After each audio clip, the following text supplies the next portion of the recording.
최소한 50만 원 정도 매달씩 해야 된다. 둘이면 100만 원씩을 해라. 그 다음에 이걸 구체적으로 언제 누구 계좌로 넣을 거냐. 그거. 그 다음에 면접 교섭권. 부모가 이혼했다라고 해서 아이가 아빠 아이가 아니고 엄마 아이가 아닌 건 아니잖아요. 그쵸. 엄마만 해요. 엄마 아빠만 따로 떨어져 사시는 거지. 아이는 두 분의 사랑의 결실이잖아요.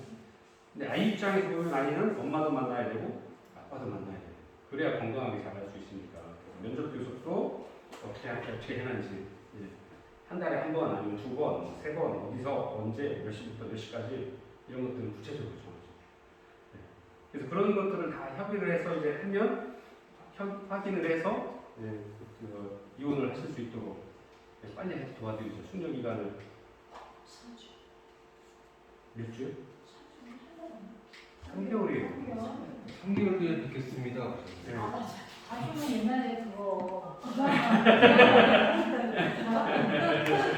신고 사실 그리고 이제 간혹 이상 사건이 생기죠. 우리 사회복지법에서도 여러분 잘 아시는 남편이 아니면 아내가 폭력을 가한다거나 아이와 가족들에게 아니면 다른 어떤 성 관련 비위가 있어서 같이 있거나 위험할 수 있다. 약물 중독이다. 중독상 약물이든 알코올이든 뭐든 도박이든 뭐 컴퓨터 게임이든 뭐 도박 상황일 경우 중독 상황일 경우에는 숙려 기간을 확 줄이죠.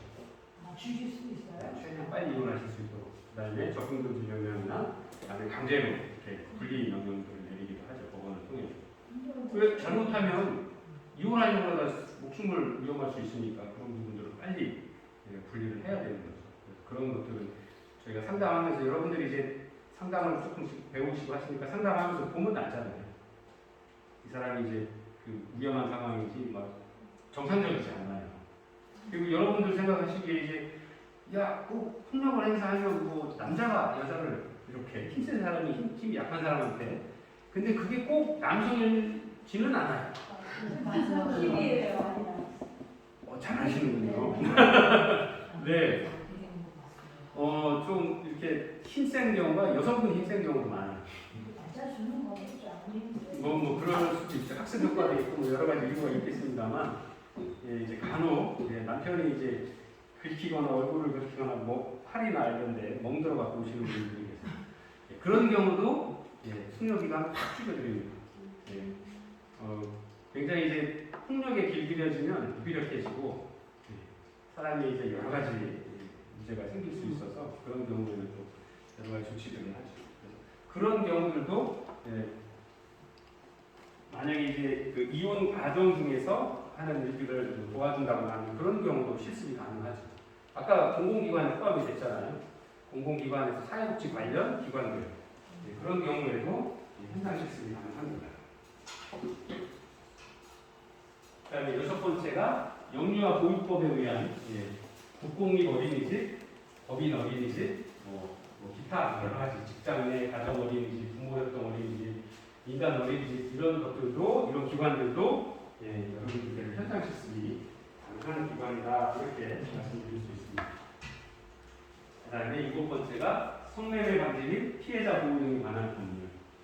일반 지원 시설이라든가 그다음에 상담 시설, 청소년 지원 시설, 외국인 여성 지원 시설, 자발 지원 시설. 여기 말고도 성매매 방지 및 피해자 보호 등을 위한 상담 시설, 일시보호 시설 이런 시설들도 해당이 됩니다. 그래서 실제로 보면 굉장히 좀 안타까운 일들이 현장의 상담에 저희도 이제 성폭력, 가족폭력 피해자 가해자 교육 등을 하는데 보면 이제 우리랑 똑같아요. 전혀 다르지 않아요.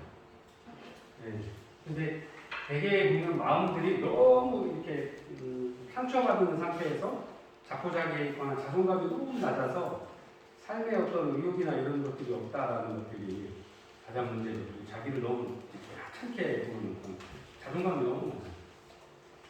그런 부분들. 그다음에 가해자의 경우에는 아직도 우리 사회가 조금 좀 저도 그런 면에서 저도 공부하고 여러 가지 교육을 받으면서 바뀐 케이스 중에 하나지만 우리 사회가 이제 옛날서부터 받아왔던 교육들에 대한 것들이 아무래도 이제 좀 구시대적이죠. 남자는 뭐 힘 있어야 돼, 당당해야 돼, 뭐 이렇게 사업하는 건 옛날부터 그렇게 해왔던 거야라고 이야기를 하는데 그게 이제 허용되는 사례가 아니죠. 더구나 이제 그 폭력이라고 하는 부분들은 어떤 이유로도 용서가 될 수 없는 부분들이에요. 그런 부분들이 이제 이러한 관련 법률에도 잘 되어 있고 그런 피해자를 보호하고 가해자를 교육하고 교화시키기 위한 여러 가지 시설들이 운영이 되고 있습니다. 그래서 그런 기관들에서도 현장 실습이 가능하다라는 부분들을 말씀드릴 수 있습니다. 정신보건법에 의한 정신요양시설, 정신의료기관이나 보건센터, 또 사회복지시설, 사회복지기관들이 사회복지사 선생님들이 사회복지사 자격을 가지시고 많이 진출하셨던 분야 중에 하나예요. 특히나 이제 간호사를 하셨던 분들이 사회복지사를 따시면 이제 정신보건 사회복지사를 따시죠. 이제 정신뿐만 아니라 사회복지사 분야가 다양하게 지난 시간에 잠깐 설명을 드렸습니다만 일반 사회복지사, 정신보건 사회복지사, 의료와 관련되어 있는 그래서 정신보건 사회복지사 경우에는 그 임상 현장에서의 슈퍼비전 기관이 1년이 의무적으로 되어 있어요. 병원에서 정신병원에서 그 치료 활동을 하는 것들이 그다음에 이제 학교 사회복지사, 군 사회복지사 이렇게 공식적으로 사회복지사를 좀 4가지로 그다음에 요 4가지는 그 사회복지사 협회 안에 해당 사회복지사 협회가 소그룹으로 구성이 되어서 학교 활동들을 따로 하고 있어요. 지금 정신보건사회복지사도 학회가 있고요. 또 학교사회복지사, 의료사회복지사라고 하죠.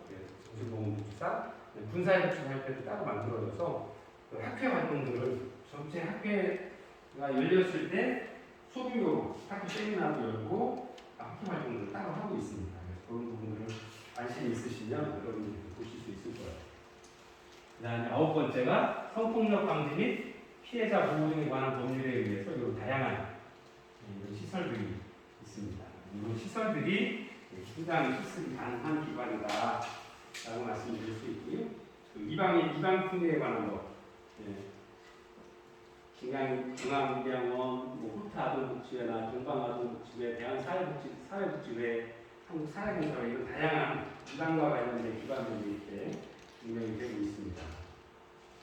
그다음에 이제 일제와 일본군 위안부 피해자에 대한 생활안전 지원 및 기념사업 등에 관한 법률에 의해서 또 사회복지 공동모금회법에 의해서 해당 각 지자체마다 사회복지 공동모금회가 있죠. 그런 곳에서도 여러분이 현장 실습을 하실 수 있습니다. 그리고 가정폭력 방지 및 피해자 보호 등에 관한 법률 다양한 시설들이 있고요. 일제와 일본군 위안부 피해자에 관한 분들은 얼마 전에 이제 거기 해당 출신 기관장이 국회의원이 되면서 뭐 여러 가지 비리가 발견이 되는데 한동안 또 이슈가 되기 시작을 했죠. 그런 기관들이 다양한 실습 기관으로 우리가 알 수 있다라는 말씀을 드릴 수 있고요. 여기 있죠. 농어촌 주민의 보건복지 증진을 위한 특별 다문화 가족 지원, 노숙인 등의 복지 및 자립 지원에 관한 법률을 해서 이런 다양한 시설들이 있습니다. 그리고 저도 이제 원래 이제 저는 노숙인들을 위한 어떤 무료시설 운영을 하려고 했던 게 아니라 저희가 사무실이 처음에 있던 데가 저희 어렸을 때 시골 동네인데 이제 천안이 개발돼서 완전 재개발 구도심지가 돼서 저희 친구 어머님도 계시고 옆집 사시는 할머니도 계시고 그래서 뭐 거동하는 것도 불편하시고 하셔서 그냥 밥을 해서 한 끼라도 드리는 게 어떨까 해서 하다 보니까 지금 저렇게 커졌는데 이게 저희가 이제 나중에 보니까 이제 요 다른 법률들이 있더라고요. 이 법에 의해서 저희가 지원도 받고 기관들을 지금 운영을 하고 있거든요. 이렇게 법률만 봐도 지금 굉장히 많은 법률이 있죠. 그다음에 여기 이제 사회복지관, 종합사회복지관, 가형, 나형, 다형, 또 사회복지협의회, 또 사회복지협회 이런 기관에서도 현장 실습을 하실 수 있습니다. 종합사회복지관 가형, 나형, 다형은 어떻게 구별하는지 아세요? 이거 배웠어도 다 모른다고 하시는 거죠. 사회복지관은 이제 우리나라가 저건 주택사업법에 포함되어 있는 건데요. 재개발을 하거나 주택공사라고 하나요? 주공에서 집을 짓게 되면 분명히 반드시 사회적 약자를 위해서 일정 규모의 집을 짓도록 되어 있죠. 그 다음에 주공에서 짓게 되는 저소득층을 위한 어떤 그 공영주택들을 짓잖아요. 공영주택을 지을 때 의무적으로 설치를 하도록 되어 있습니다. 지역 자원을 위해서. 그래서 2,500세대에서 5,000세대 이상을 지으면 다형. 그래서 규모가 250제곱미터 이상 복지관의 규모를 정해놨어요. 그래서 종사자 수도, 그 다음에 어떤 일을 해야 된다라고 하는 것들도. 그 다음에 나형은 2,500세대에서 1,000세대 이상 사이에 짓는 것들. 다형은 그거보다 좀 작은 500세대 이상 아니면 750세대 이하를 지을 때는 다형 규격에 맞춰서 규모는 어떻게 하고 어떤 일을 할 수 있도록 하라라고 주택사업법, 사회복지사업법에 이렇게 규모랑 의무 인원들을 정해놨어요. 그래서 크기에 따라서 규모에 따라 가형, 나형, 다형 이렇게 법으로 정해져 있습니다. 그래서 이런 총 지금까지 보신 19개 관련 법률에 의해서 그런 어떤 법에 의해서 운영되고 있는 기관에서 여러분들이 현장 실습을 할 수 있다라는 것들을 말씀드릴 수 있습니다. 그다음에 기타 관계법에 따른 거 보면 청소년 시설, 청소년 쉼터나 청소년 자립지원관, 청소년 치료재활센터 이런 기관들이 있고요. 그다음에 사회복지 사업을 수행하는 2차 현장, 학교사회복지 현장, 의료사회사업 현장, 교정사회사업 현장, 군사회사업 현장, 다른 다양한 현장들이 있다는 거죠. 그다음에 자원봉사센터도 해당되는 부분들이 있고요. 이런 다양한 기관에서 여러분이 실습을 해나가실 수 있다라고 합니다. 그래서 여러분들이 이런 해당되는 기관에서 실습을 하셔야 경력도 인정받고 나중에 여러분들이 사회복지사 자격증을 발급받으실 때 문제없이 발급을 받으실 수 있어요. 그리고 만약에 문제가 있다라고 그러면 아마 조교 선생님하고 실습 담당 지도 교수님도 그것도 다 크로스 체크하시고 나중에 사인하실 때도 그 담당 지도 교수님이 사인을 하셔야 그게 되거든요. 전에는 다른 어떤 규정이 없이 그냥 일반 교수님들이 하셔도 되는데 지금은 이제 실습 지도 교수에 대한 규정도 자격도 분명하게 구별을 하고 있습니다. 그런 부분들은 학교에서 충분히 아마 배려를 해서 가능을 하셨을 거고 그런 부분들은 본인들이 또 실습을 하시는 기관에도 해당되는 기관인지는 한번 살펴보실 필요가 있을 것 같습니다.